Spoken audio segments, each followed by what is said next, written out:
नमो नमः। आज हम केंद्रीय विद्यालय की जो वार्षिक परीक्षाएं हैं सन 2022-23 के कक्षा 7वीं विषय संस्कृत के अभ्यास प्रश्न पत्र का जो है उसके बारे में हम चर्चा करेंगे। साथ ही जो ब्लूप्रिंट है और उस ब्लूप्रिंट के आधार पर किस प्रकार के प्रश्न इस वर्ष पूछे जा सकते हैं उनके बारे में जानने का पूरा प्रयास करते हैं। तो चलिए संक्षिप्त में इस वीडियो को हम लोग बनाने का प्रयास करते हैं। तो सर्वप्रथम विद्यार्थियों, आप देखेंगे यह प्रश्न पत्र जो है इस वर्ष आपके जो 60 अंकों का आएगा, इसके लिए लगभग आपको 2.5 घंटे का समय दिया जाएगा। और इस प्रश्न पत्र में जो है आपके 4 खंड होंगे। पहला खंड जो होगा आपका अपठित अवबोधनम का होगा, जो लगभग 10 अंकों का होगा। दूसरा आपका रचनात्मक कार्य का होगा, जो कि 15 अंकों का। तीसरा अनुप्रयुक्त व्याकरणम का होगा, जो कि होगा आपका 15 अंकों का। चौथा खंड जो होगा आपका वो पठित अवबोधनम का होगा, वो 20 अंकों का होगा। इस प्रकार से आपके टोटल जो है 60 अंकों के का पूरा पेपर होगा और उसके लिए 2.5 घंटे का आपको लगभग समय दिया जाएगा। तो सबसे पहला विद्यार्थियों जो है खंड होगा अपठित अवबोधनम का होगा, लगभग 10 अंकों का। तो विद्यार्थियों, आपको एक अपठित अवबोधनम का जो भी है गद्यांश वो दिया जाएगा। आपको क्या करना है, इस गद्यांश को बड़े ही ध्यानपूर्वक इसको पढ़ना होगा और इसको पढ़ने के बाद में आपको एक बार या 2 बार इसको पढ़ के उस समय समझने का प्रयास करना होगा कि किस प्रकार आप इससे संबंधित जो है प्रश्न पूछे गए हैं उन प्रश्नों का आप उत्तर दे सकें, है ना। तो वो आपको ध्यान रखना है। तो देखते हैं आगे किस प्रकार के प्रश्न पूछे जा सकते हैं।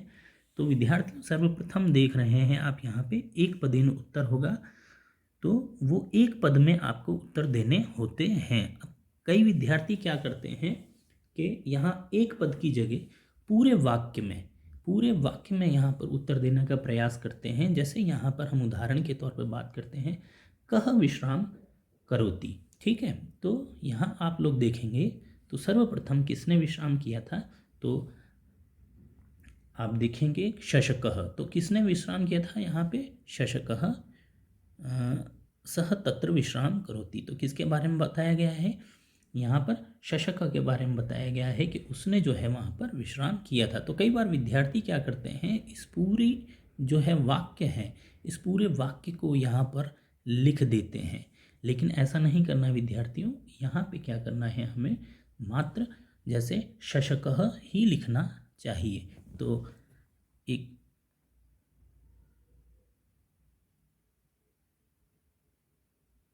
बस इसमें आपको इतना ही एक पद में उत्तर देना है, इसीलिए इसे एक पदेन उत्तर कहा जाता है। तो आप इसको अच्छे से देखेंगे, पढ़ेंगे और समझने के बाद में इसे पुनः करने का प्रयास करेंगे। इसके बाद जो हमारा जो दूसरा अगला प्रश्न बनता है विद्यार्थियों, वो है पूर्ण वाक्य का हमारा जो है प्रश्न बनता है।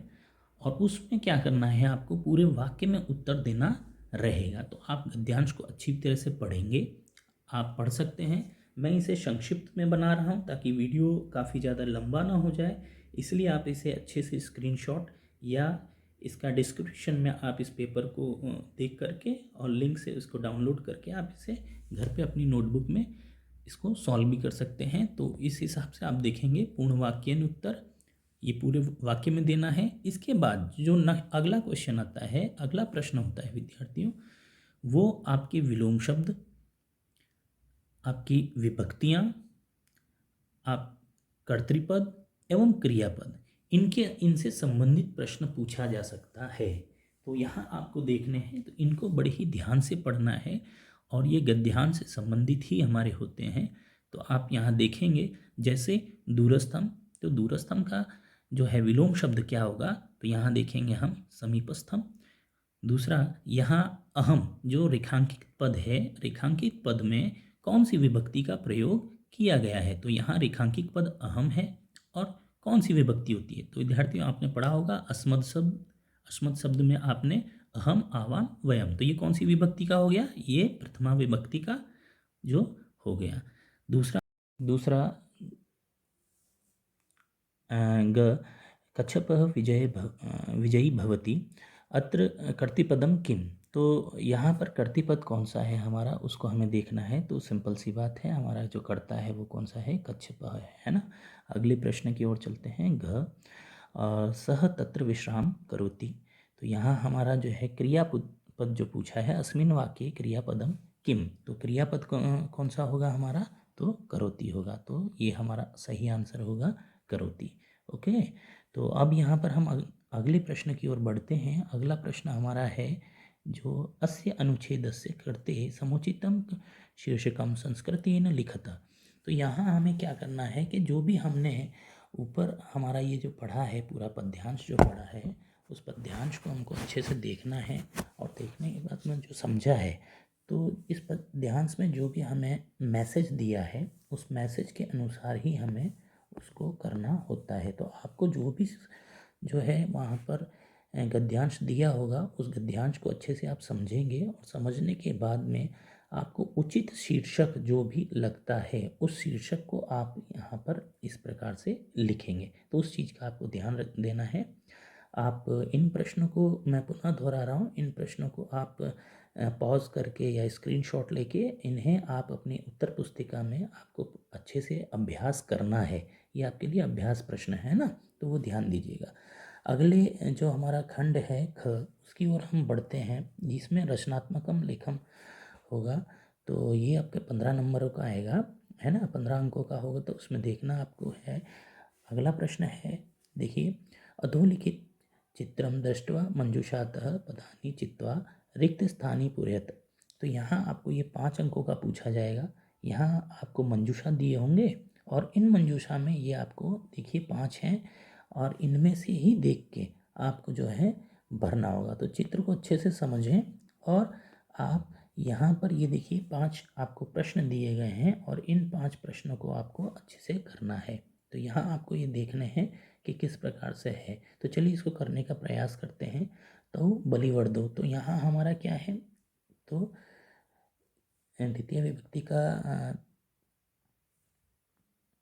तो हमें द्विवचन का देखना होगा यहाँ पर। तो आप देखेंगे तो इसमें द्विवचन का जो है हमारा स्तः है ना। तो तऊ के साथ क्या लगता है, हमारा स्तः लग सकता है। तो ये हमारा नंबर 1 का हो गया। तो यहाँ हम लिखेंगे स्तः।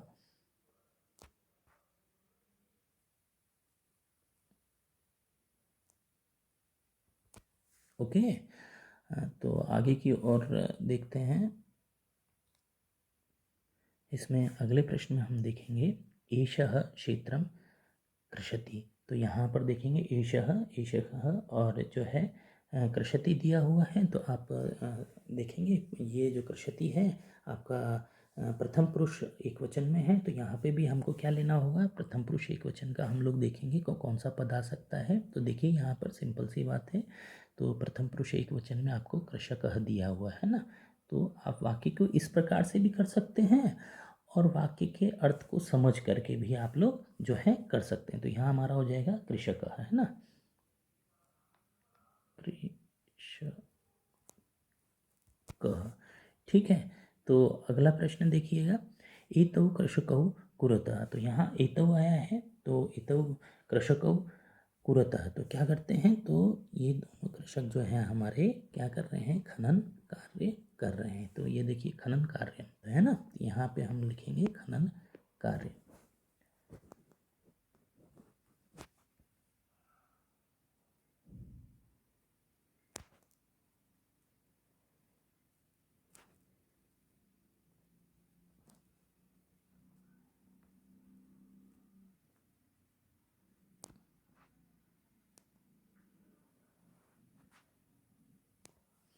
ठीक है। तो ये आपने देखा। इसके अलावा अगले प्रश्न की ओर बढ़ते हैं। प्रश्न संख्या हमारी 4, कृषकाः धान्यम रोपयन्ति। तो देखिए यहाँ हमारा कृषकाः बहुवचन में है और ये भी हमारा रोपयन्ति भी क्या है, बहुवचन में है। तो यहाँ हम बहुवचन के ही देखेंगे। तो इसमें हमारा देखिए क्या आएगा, तो हमारा आएगा ईश एते है। ओके, ये हमारा जो बहुवचन का हो गया। यहाँ पर देखेंगे हम, ये बहुवचन का है एते। ठीक है।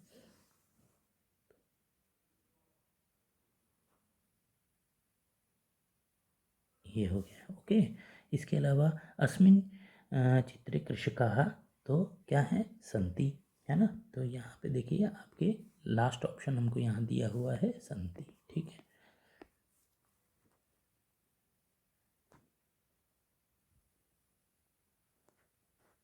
संति। ठीक है, तो आपको इस प्रकार से ये सभी जो यहाँ दिए हुए हैं पद, इन पदों का प्रयोग करना है। यहाँ मंजूषा दिया होगा, इन मंजूषा में से देख करके आपको इन पदों का जो है उपयोग करना होगा, और उपयोग करने के बाद में आप इन्हें आसानी से कर सकते हैं। चलिए, तो अगले प्रश्न की ओर बढ़ते हैं। तो हमारा अगला प्रश्न जो भी है हम देखेंगे, प्रश्न संख्या 3, इसको हम समझने का प्रयास करते हैं। तो यहाँ भी आपको मंजूषात पदानि चित्वा कथा पुरतम पुरेत, है ना। तो यहाँ पे भी देखिए आपको मंजूषा दिए हुए हैं, ये एक कथा आपको दी होगी, और कथा को आपको अच्छे से पढ़ना है, उसका जो भावार्थ आपको समझना है, और समझने के बाद में जो मंजूषा दिए हैं और उसके यहाँ पर जितने भी आपको पद दिए हुए हैं, इन पदों को आप लोग देख रहे हैं, इन पदों को में से देख करके आपको यहाँ पे भरना है।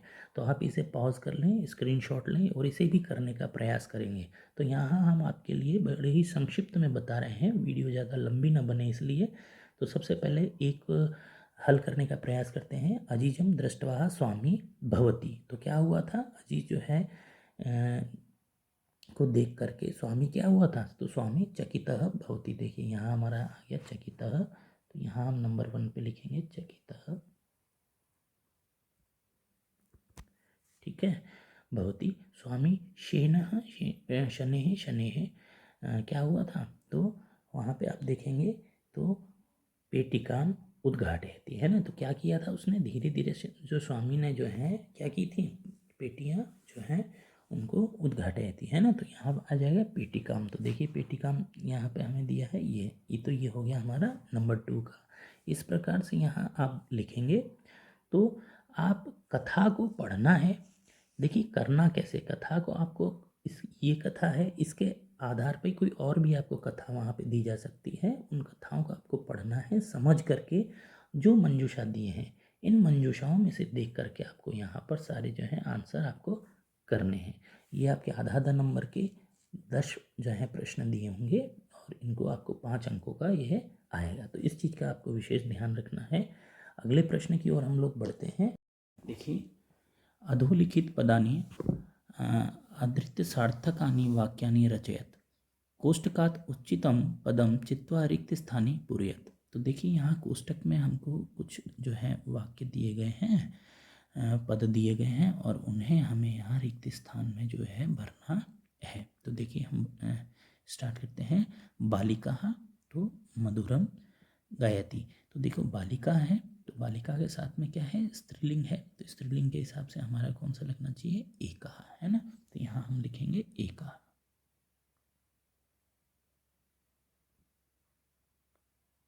ठीक है, और इसी के साथ आगे चलेंगे, ख को देखेंगे।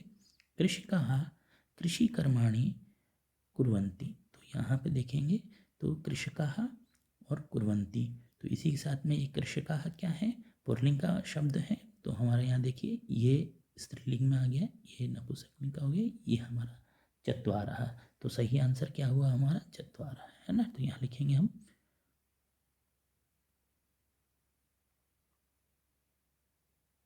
ठीक है, और इसी के साथ आगे बढ़ते हैं। पत्राणि सुंदराणि संति, तो क्या आ जाएगा, तानी, पत्राणि तानी पत्राणि, है ना।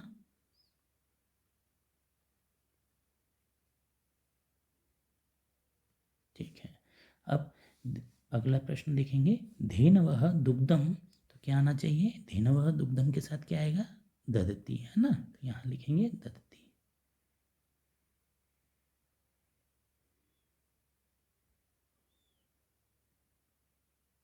ठीक है, तो अगला देखेंगे।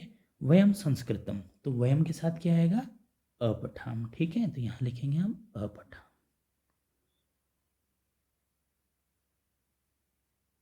तो इस तरीके से हमें ये जो है प्रश्न करने हैं। अगले प्रश्न की ओर, ये हमारे जो प्रश्न आएंगे 5 हैं, एक एक नंबर के 5 प्रश्न आएंगे, और 5 अंकों के होंगे, है ना। तो आगे की ओर बढ़ते हैं हम लोग। तो देखिए हमारा जो है अब खंड ख जो है हमारा ग जो है हमारा प्रारंभ हो रहा है। इसमें अनुप्रयुक्त व्याकरण को हमको देखना है और ये अनुप्रयुक्त व्याकरण जो है आपकी 15 अंकों की आएगी।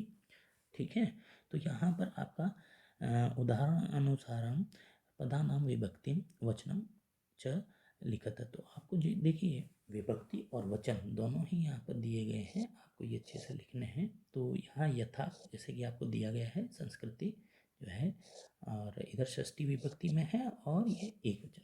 तो आपको इस प्रकार से उदाहरण के अनुसार आपको देखने हैं। तो ये हमारे जो भी हैं यहाँ पर शब्द जो हैं दिए गए हैं।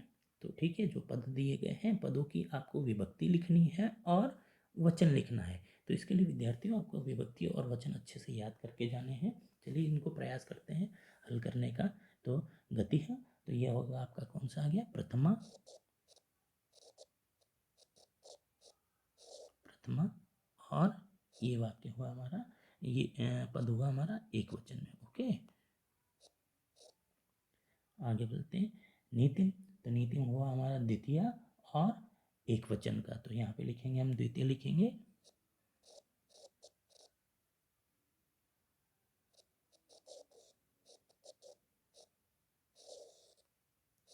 और ये भी हमारा एक वचन का है। तो आगे बढ़ते हैं। सूक्त है, तो सूक्त है हमारा हुआ प्रथमा, प्रथमा विभक्ति का है ये हमारा, और ये जो है बहुवचन का है।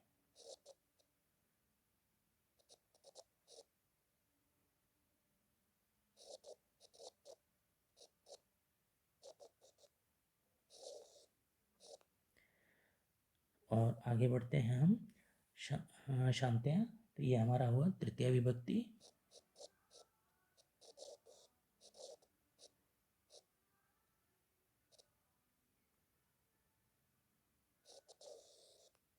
तृतीय विभक्ति का और एक वचन।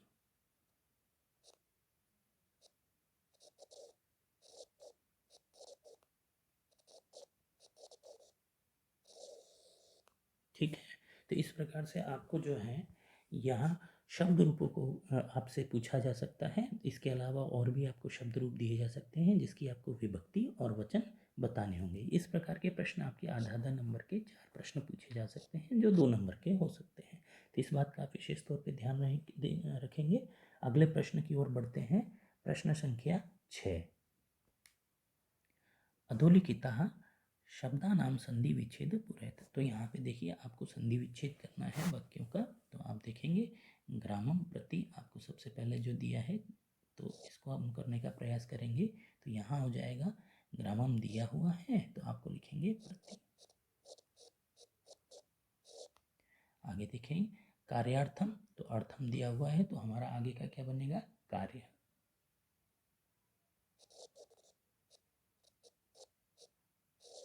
ठीक है, इसी प्रकार से जो है करिष्यति दिया हुआ है तो पीछे क्या आ जाएगा, ईशा।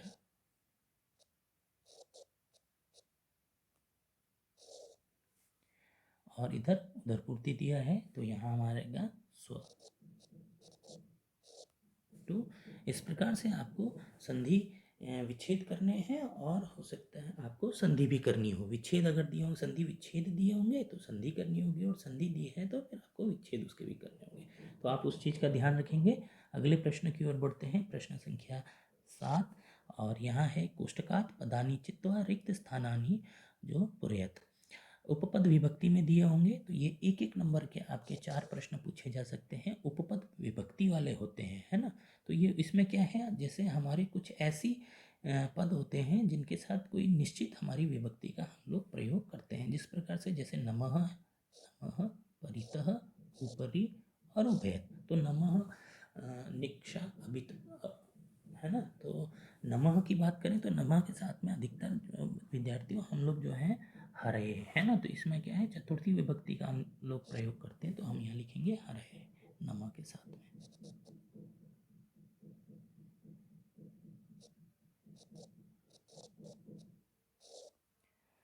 परिता, अभित, परिता, इनके साथ हमेशा हम द्वितीय विभक्ति का प्रयोग करते हैं। तो यहाँ हमारा द्वितीय विभक्ति किस में है, ग्रामम में। तो यहाँ लिखेंगे ग्रामर, ग्रा।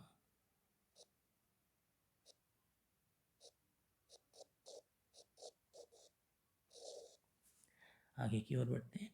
तो जैसे ऊपरी, तो यहाँ ऊपरी हमेशा हम जो है षष्ठी विभक्ति का प्रयोग करते हैं, तो यहाँ आ जाएगा मंचस्य।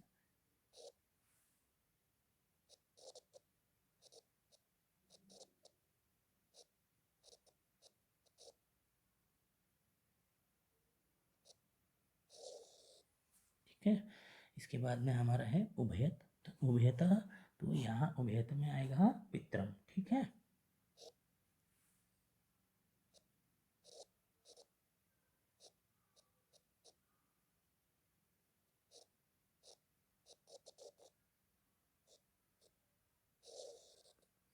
तो इस प्रकार से हमें ये जो है करने हैं। तो आप इस चीज़ का ध्यान रखेंगे। आगे हम प्रश्न की ओर बढ़ेंगे। प्रश्न संख्या 8, जो हमारी प्रश्न संख्या है, उसमें हम देखेंगे मंजूषात क्रियापदानी चित्वा रिक्त स्थान पूरयत। तो यहाँ धातु रूपाणी थी। ये प्रश्न जो होंगे हमारे धातु रूप से संबंधित हो सकते हैं। तो आपको जो भी धातु रूप जो सिखाए गए हैं, आप उन्हें अच्छे से याद करके जाएंगे और इनको करेंगे। तो ये हमारे देखिए आधे नंबर के 6 प्रश्न पूछे जा सकते हैं और 3 नंबर का आ सकता है। तो इसमें आप ध्यान रखेंगे। यहाँ मंजूषा आपको दिया होगा और मंजूषा में से आपको क्या है, जो भी हमारे कर्ता हैं उसको हमारी क्रिया को जो हमें भरना है, तो वो बड़े ही सोच के समझ के आपको उसके अनुसार ही भरना है और इनको पढ़ के अच्छे से समझ के करने का प्रयास आपको करना है। तो हम इसको करने का प्रयास करेंगे। तो काष्ठकूटः चंचवा गजस्य नयने, तो क्या किया था, तो स्फोटष्यति, है ना। तो ये हमारा देखिए ये नंबर 1 पे आ गया। इसी प्रकार से हम आगे की ओर बढ़ेंगे। प्रश्न संख्या ख, तो मार्गे स्थितः अहम अपि शब्द, तो क्या है, अहम अपि शब्द। तो अहम अपि शब्द के साथ कौन सी विभक्ति लग सकती है और कौन सा वचन आएगा, है ना। तो वो हम हमेशा ध्यान रखेंगे। तो हमारा देखेंगे अहम अपि इस शब्द के साथ में हमारा आता है, तो धातु रूप कौन सा आएगा, तो वो देखेंगे करिष्यामि। तो ये हमारा द्वितीय आंसर हो गया। ठीक है, इसी के पास ग में चलेंगे और देखेंगे तृषार्थः गजः जलाशयम। तो यहाँ पे हम इसके साथ क्या आ सकता है, तो इसके लिए देखेंगे हम गजः के साथ में आना चाहिए हमारा गमिष्यति। तो यहाँ हमारा ये तीसरा हो गया। ठीक है, इसके बाद हम चौथे की ओर बढ़ेंगे। तो हमारा घ होगा गजः गर्ते। तो गजः गर्ते पतिष्यति, है ना। तो ये देखिए यहाँ पे हमारा आंसर हो गया ये नंबर 4। ठीक है, पतिष्यति। इसी के आगे बढ़ते हैं। तो काष्ठकूटः ताम मक्षिकायाः समीपम, तो क्या हुआ, समीपम अनयत, है ना। तो ये देखिए हमारा हो गया क्वेश्चन आंसर नंबर 5। और इसी के बाद आगे की ओर बढ़ते हैं। तो गजः शुंडेन वृक्षाशाखाः, तो क्या किया उसने, तो वृक्षाशाखा तोड़ दी, है ना। तो यहाँ देखिए आपको ये हो गया नंबर 6। तो इस प्रकार से आपको ये जो धातु रूप है, धातु रूप से संबंधित प्रश्न पूछे जाएंगे, तो उसका आप ध्यान रखिएगा, है ना। तो आगे के प्रश्न की ओर बढ़ते हैं। देखेंगे समानार्थक पदानी योजयत, है ना। तो हमारी इस प्रकार के समानार्थी जो है पद को जोड़ने के लिए भी आ सकता है, तो आप उसको ध्यान रखेंगे। तो अवरुद्ध प्रश्न करते हैं हम लोग, अवरुद्ध, तो यहाँ हो जाएगा हमारा बाधितः। ठीक है, इसके बाद में अपाय, तो इसका बनेगा हमारा क्या है, त्यक्त्वा, है ना। उस चीज़ का ध्यान रखेंगे। और कालः, तो ये हो जाएगा हमारा समय। और आश्चर्यण का विस्मय। ठीक है, तो इस प्रकार से आपको ये प्रश्नों को करना है। अगले प्रश्न की ओर बढ़ते हैं।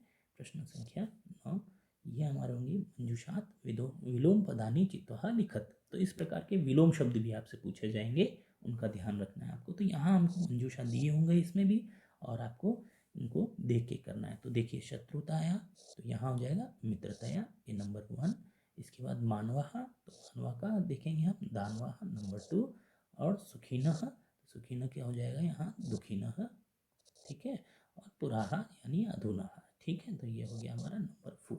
तो इस प्रकार से आपको ये जो जितने भी हमारे को यहाँ दिए गए हैं पद, इन पदों को देख करके यहाँ रिक्त स्थान में भरना रहेगा। ठीक है भाई, तो अगले खंड की ओर बढ़ते हैं हम। खंड ख, घ, है ना। तो ये हमारा पठित अवबोधनम का रहेगा और ये 20 अंकों का होगा। तो यहाँ आपसे जो आपकी पाठ्य पुस्तिका में जो दिया गए हैं, उन्हें उसमें से कोई एक गद्यांश आपको यहाँ पर दिया जाएगा और उस गद्यांश को आपको करना रहेगा। तो हम पहले भी बता चुके हैं, इस प्रकार के गद्यांश जब आपके जो पठित हैं वो गद्यांश आएंगे, आपको इनको अच्छे से पढ़ना है और पढ़ने के बाद में उनके उत्तर लिखने हैं। तो ये पेपर अभ्यास प्रश्न है, आप इसका स्क्रीनशॉट या इसका जो है लिंक में से आप इसको डाउनलोड कर सकते हैं और इसको प्रिंट निकलवा के अच्छे से करने का प्रयास करेंगे। तो यहाँ भी देखिए, आपको एक पद में उत्तर देना होगा, तो आपको ध्यान रखना है एक पद में ही उत्तर देना है। तो एक उदाहरण के लिए ये था, हम एक करके देखते हैं। कस्य पिता समृद्ध आसीत, तो किसके पिता जो है जो समृद्ध थे। तो यहाँ पे देखिए, आपको कृष्ण मूर्ति है श्री कृष्णस्य मित्रे आस्ताम श्री कृष्ण श्रीकंठस्य पिता समृद्ध आसीत। तो देखिए यहाँ हमें पूरा आंसर जो है मिल गया। लेकिन विद्यार्थी यहाँ इस जैसे इस वाक्य में आपको आंसर प्राप्त हुआ है, तो यहाँ पूरा वाक्य नहीं लिखना है, हमें सिर्फ कितना लिखना है, श्रीकंठस्य, है ना। क्योंकि यहाँ जो पूछा है कस्य पिता समृद्ध आसीत, तो श्रीकंठस्य है ना, श्रीकंठस्य, तो आपको यहाँ सिर्फ श्रीकंठस्य ही लिखना है। इस प्रकार से आपको इन प्रश्नों को करना रहेगा। तो आप इन्हें करने का प्रयास करेंगे। और अगला जो है हमारा जो है पूर्ण वाक्य में उत्तरम लिखत। तो यहाँ आपका पूर्ण वाक्य में आपको इसका उत्तर देने का प्रयास करना है, कि पूरा एक वाक्य के आधार पर आप इसे कर सकें। तो आगे की ओर बढ़ते हैं हम। प्रश्न संख्या 11, निम्नलिखितम पतित नाट्यांशम पठित्वा प्रश्नानां उत्तर। तो यहाँ देखिए, आपको एक नाट्यांश दिया जाएगा, जो आपकी जो पाठ्य पुस्तक है उसमें से आपको कोई भी एक नाट्यांश जो है उसको देख करके दिया जाएगा। तो यहाँ भी एक नाट्यांश जो है आपको दिया गया है, इसे आपको अच्छे से समझना है और समझने के बाद में इसको भी उसी प्रकार जैसा आपको बताया है तो कर सकते हैं। इसका भी आप स्क्रीनशॉट या पॉज करके आप इन प्रश्नों को हल करने का प्रयास करें। ये भी आपको एक पद में करने हैं और पूर्ण वाक्य में। तो ये जो प्रश्न है आपको एक जो है एक पद वाले प्रश्न रहेंगे, एक प्रश्न रहे, दो प्रश्न पूछे जाएंगे, एक एक नंबर के, 2 अंकों का होगा। और यहाँ एक प्रश्न पूछा जाएगा वो 2 अंकों का, तो वो भी 2 अंकों का रहेगा। तो इस प्रकार से आप इसे भी करने का प्रयास करेंगे। आगे की ओर बढ़ते हैं। प्रश्न संख्या 12। तो यहाँ देखिए, आपको जो है एक श्लोक दिया जाएगा, एक पद्य दिया जाएगा, जो आपकी जो आपकी पाठ्य पुस्तिका है उसमें से आप जो पद्य वाला हमारा जो पाठ हैं उनको अच्छे से आप पढ़ेंगे, समझने का प्रयास करेंगे और उनको करेंगे। तो ये इसमें भी आपको एक पद में उत्तर देना है और पूर्ण वाक्य में आपको उत्तर देना है। तो सेम पहले वालों की तरह ही रहेगा, तो आप इसे करके देखेंगे, ठीक है। आगे की ओर बढ़ते हैं। प्रश्न संख्या 13, श्लोकांश योजित। तो यहाँ पे भी आपको श्लोक दिए जाएंगे, तो जो आपकी पाठ्य पुस्तिका में से ही रहेंगे, आप उसमें से जो आपको पढ़े हुए हैं उनमें से ही आप करने का प्रयास करेंगे।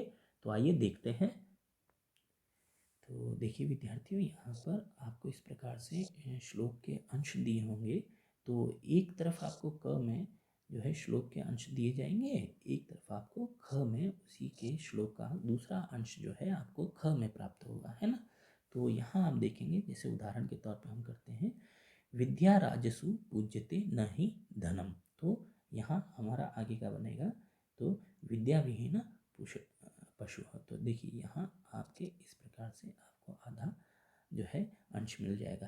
केयूरा न विभूषयन्ति पुरुषम हारा न चंद्रोज्ज्वला। तो देखिए इस प्रकार से यहाँ हो गया, न चोरहार्यम न च राजहार्यम, तो न भातृभाज्यम न च भारकारी। तो ये देखिए इस प्रकार से आपको यहाँ हो गया, और अंतिम हमारा ये इस प्रकार से हो गया। तो देखिए यहाँ आपको श्लोक है, तो आप अच्छे से उनको पढ़ के जाएं और पढ़ने के बाद में उसका जो दूसरा अंश आपको प्राप्त हो उसे आप करने की कोशिश करें।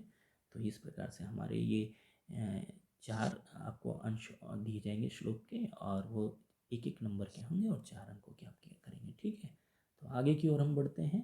प्रश्न संख्या जो है हमारी 14। तो इसमें रेखांकित पदानी आधारित प्रश्न निर्माण कुरुता। तो हमें यहाँ प्रश्नों का निर्माण करना है। तो ये देखिए रेखांकित पद जो दिए गए हैं, इन रेखांकित पदों को आपको इनकी जगह प्रश्नों का निर्माण करने के लिए आपको जो है उचित पदों का इस्तेमाल करना है। तो ये हमारे आधे आधे नंबर के 4 प्रश्न दिए गए हैं और जो 2 अंक के हो सकते हैं। तो यहाँ हम लोग करने का प्रयास करेंगे। तो सबसे पहले विद्या विहीनः नरः पशु अस्ति। अब नरः है ना, तो नरः क्या है, आपका पुल्लिंग है, तो यहाँ हम क्या लगाएंगे, तो इसमें आ जाएगा कह, कह। ठीक है। अब विद्या, तो विद्या क्या है, स्त्रीलिंग का है, तो आपने पढ़ा है जैसे पुल्लिंग का हमने यहाँ पढ़ा था ना, कह कऊ के, ऐसे ही का के का चलते हैं इनके रूप, तो आप यहाँ आ जाएगा हमारा का। ठीक है। ऐसे ही कालेन चटकाया संतति जाता, तो यहाँ ये हमारा बन जाएगा कस्या, क्योंकि जो हमारा है स्त्रीलिंग है चटकाया, तो यहाँ आ जाएगा कस्या,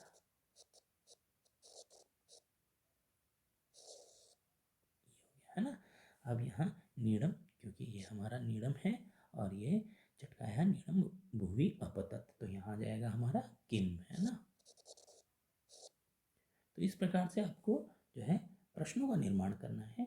अगले प्रश्न की ओर, अंतिम प्रश्न हम देखेंगे। इसमें अधोलिखित वाक्याना कथा क्रमानुसारेण लिखत या घटनानुक्रम जो भी है आप लोग उस अनुसार लिख सकते हैं। तो यहाँ पे आपको एक क्रम में बनाना होगा। आपको एक आपके जो पठित जो भी है उसमें से आपको दिया जाएगा, तो उसमें से आप देखेंगे और देखने के बाद में कौन सा आपका जो वाक्य है जो वो ऊपर आएगा और कौन सा वाक्य नीचे आएगा, तो एक क्रम के अनुसार इसको व्यवस्थित आपको करना होगा। तो करने की कोशिश करते हैं। यहाँ देखिए 2 बार आ गया, तो पूरा एकस्मिन् वृक्षे एका चटका प्रतिवस्ति स्म, तो देखिए ये हमारे सबसे पहले क्रम में सबसे पहले आना चाहिए। ठीक है। इसके बाद हम इसके आगे के क्रम को देखते हैं। तो एकदाह कश्चित् प्रमत्तः गजः तस्य वृक्षस्य अधः आगत्य तस्य शाखां शंडे अत्रोटयत्, तो ये हमारा बन जाएगा दूसरे में। और इसी प्रकार से चटकाया नीड़म भुवि अपतत तेन अंडानी विषाणे, है ना, तो ये हमारा बन जाएगा तीसरे का, और ये हमारा जो है अंतिम पद होगा, अंतिम वाक्य होगा। तो इस प्रकार से आपको वाक्यों को जो है क्रम अनुसार जमाना है और इन्हें पुनः यहाँ आप पेपर में लिख सकते हैं, क्रम संख्या 1, 2, 3 और 4, और इस प्रकार से आप करके इसको पूर्ण करेंगे। ठीक है विद्यार्थी, तो ये आपको क्या है, तो विद्यार्थियों इस प्रकार से आपने ये जो हमने प्रश्न पत्र देखा है ना, तो ये प्रश्न पत्र हमने कक्षा जो है 7 का हमने देखा है, और संस्कृत विषय का अभ्यास प्रश्न पत्र है। इसे बहुत ही संक्षिप्त में आपके लिए बनाने का प्रयास किया है, क्योंकि वीडियो बहुत लंबा हो जाता है, तो आप इसे इसीलिए आपके लिए संक्षिप्त में बनाया है। आप इसे ध्यान देंगे और इसे पॉज करके आप इन प्रश्नों को हल करने का प्रयास करेंगे, और डिस्क्रिप्शन में लिंक है, आप वहाँ से इसे डाउनलोड भी कर सकते हैं, है ना। तो आप इस चीज़ को देखेंगे और इसे घर पर एक बार अपनी नोटबुक में अच्छे से अभ्यास करने का जो है प्रयास करें, ताकि आपका प्रश्न जो है अच्छे से हल हो सके, है ना। तो सभी को इसी के साथ में धन्यवाद और बहुत बहुत शुभकामनाएं। धन्यवाद।